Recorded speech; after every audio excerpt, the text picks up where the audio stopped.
کبھی کبھی قسمت انسانوں کو ایسے موڑ پر لا کھڑا کرتی ہے جہاں سچ اور جھوٹ ایک دوسرے میں الجھ جاتے ہیں اور فیصلہ کرنا ناممکن ہو جاتا ہے۔ شادی کا دن تھا، لیکن یہ خوشیوں کا نہیں بلکہ ایک بڑے کھیل کے اختتام اور نئے انکشافات کا دن بننے والا تھا۔ انائزہ اور اسفند کی شادی کا لمحہ قریب تھا، مگر اس دن فضا میں خوشبو نہیں بلکہ ایک عجیب سی بے چینی تھی۔ اسفند بار بار مرحا کو سمجھا رہا تھا کہ شارق اس سے شادی کے قابل نہیں ہے، وہ اس کے لیے صحیح انتخاب نہیں ہے اور اسے یہ رشتہ ختم کر دینا چاہیے، مگر مرحا کے چہرے پر ایک عجیب سی سختی تھی۔ وہ اسفند کی باتوں کو کاٹتے ہوئے صاف صاف کہہ دیتی ہے، آپ کو میرے معاملات میں بولنے کا کوئی حق نہیں، میں جانتی ہوں میرے لیے کیا ٹھیک ہے۔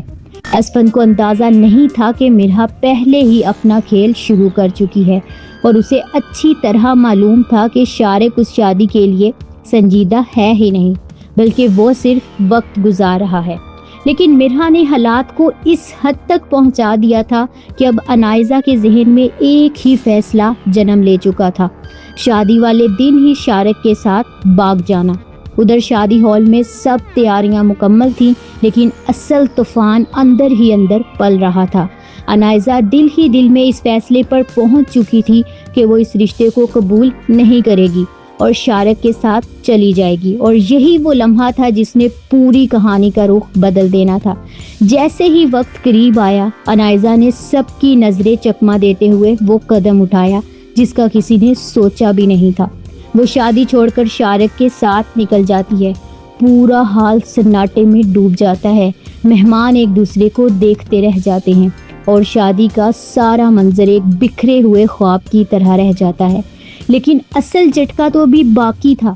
جب سب کچھ ختم ہو چکا تھا تو حقیقت یہ سامنے آئی کہ اس کھیل میں سب سے بڑا دھوکہ مرحا نے ہی پلان کیا تھا، جس کے نتیجے میں نہ صرف انائزہ اور شارق الگ ہوئے بلکہ اسفند اور مرحا دونوں کو اچانک دلہن اور دلہا کے لباس میں اکیلا کھڑا کر دیا گیا، اور حالات نے ایسا پلٹا کھایا کہ آخرکار ان دونوں کی شادی انہیں بکھرے ہوئے حالات میں کروا دی جاتی ہے۔ یہی وہ لمحہ تھا جب قسمت نے سب کرداروں کو ایک ایسی گرہ میں باندھ دیا جس سے نکلنا کسی کے بس میں نہیں رہا۔ اور اس کہانی کا پازیٹیو پہلو یہ ہے کہ آخرکار سچ سامنے آتا ہے اور چھپی ہوئی حقیقتیں بے نقاب ہو جاتی ہیں، جس کی مثال اسفند کا مرحا کے منصوبے کو سمجھ لینا اور سب حقیقت جان لینا ہے۔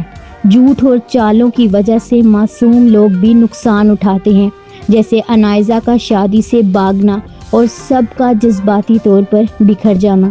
یہی وہ لمحہ تھا جو کہ لوگوں کو پسند نہیں آیا۔ تو آپ کو یہ پرومو کیسا لگا ہمیں کمنٹ میں ضرور بتائیں۔ ہے کہ آخرکار سچ سامنے آتا ہے اور چھپی ہوئی حقیقتیں بے نقاب ہو جاتی ہیں، جس کی مثال اسفند کا مرحا کے منصوبے کو سمجھ لینا اور سب حقیقت جان لینا ہے۔